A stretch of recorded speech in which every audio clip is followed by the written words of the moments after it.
If length of the pendulum L is comparable to the radius of the earth, then get an expression for time period of a simple pendulum. अब देखो यहाँ पे एक m मास का block है और L इसकी length है थ्रेड की. ये एंगल जो थ्रेड वर्टिकल लाइन से बना रहा है थीटा है और रेडियस का और इस लाइन को जोड़ने वाली एंगल है फाई. ये आपको गिवन है. सबसे पहले हम इस पर देखेंगे कि जो ग्रेविटी एक्ट करेगी, अभी तक हम लोग कहते थे gravity always act in vertical downward direction, यही बोलते थे हम. लेकिन अगर length of the pendulum is very large, it is compared to the radius of the earth, then G will not remain vertical, it will be always directed towards the center of the earth. So in this situation, weight mg will act like this. This is the one of the important thing. अब ये angle theta है, ये phi है, तो we all know exterior angle must be theta plus phi.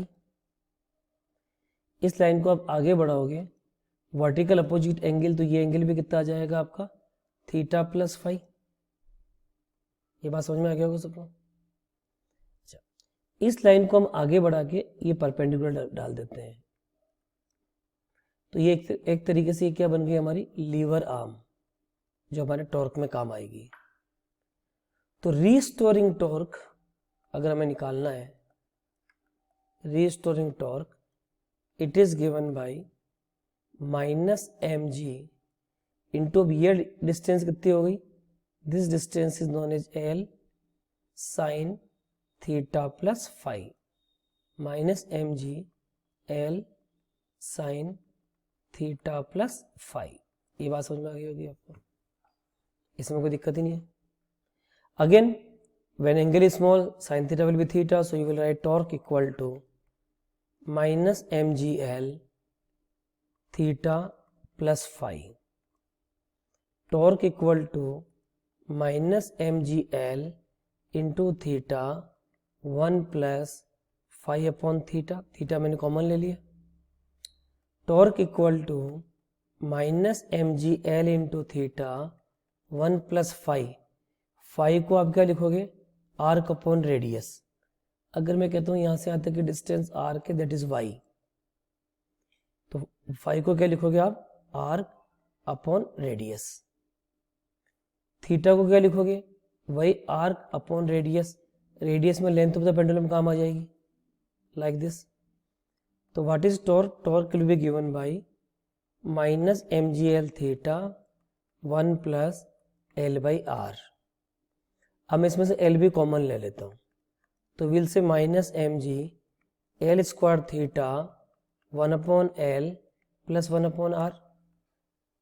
अब हम compare कर रहे हैं torque equal to I alpha से. I alpha equal to minus M G L square theta 1 by L plus 1 by are. अब I की जगह क्या पुट करोगे आप, m l square moment of inertia. Alpha की जगह क्या पुट करेंगे, d two theta by D T square, right hand side exactly same M G L square theta 1 by L plus 1 by R. यहाँ तक आपको समझ में आ गया होगा. अब आप ध्यान से देखो, तो आप जब आप देखोगे तो एम एल स्क्वायर तो आपका कैंसिल हो जाएगा, और आपके जो स्टैंडर्ड इक्वेशन है D two theta upon D T square equal to minus omega square theta से आप कंपेयर करोगे. कंपेयर करने के बाद ओमेगा की वैल्यू कैलकुलेट करोगे, और फिर टाइम पीरियड होता है 2 पाई बाई ओमेगा, उसमें ओमेगा की वैल्यू पुट करोगे. So when you will put this value, you will get the result t equal to 2 pi root 1 upon g 1 by l plus 1 by r. This is the standard result which you have to learn. ये तो ध्यान रह ही जाएगा.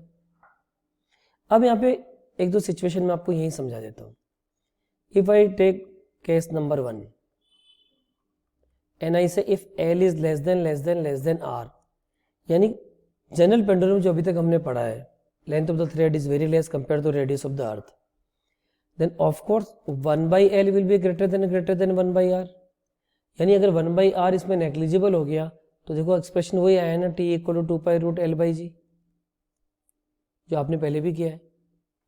और अगर आप condition ये लेते हैं case 2 if L is greater than R, यानी सपोज यू से इनफाइनाइट पेंडुलम बोलते हैं न्यूमेरिकल में, find the time period of infinite pendulum. कभी कभी ये भी आपसे सवाल पूछ लेते हैं, find time period of infinite length pendulum. अब आप क्या करोगे, L is greater than R, तो 1/L is less than 1/R, तो 1/L को यहाँ से हटाओगे तो टाइम पीरियड क्या मिलेगा, 2π√R/G।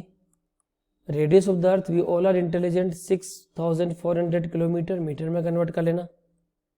Gravity also we know 9.8 या 10 मीटर पर second square, and we will calculate it will be approximately 84.6 minute. I think जब मैं ग्रेविटेशन चैप्टर आपको समझा रहा था तब भी मैंने आपसे ये चीज़ डिस्कस किया था। So this is the case number 1 when L is less than R।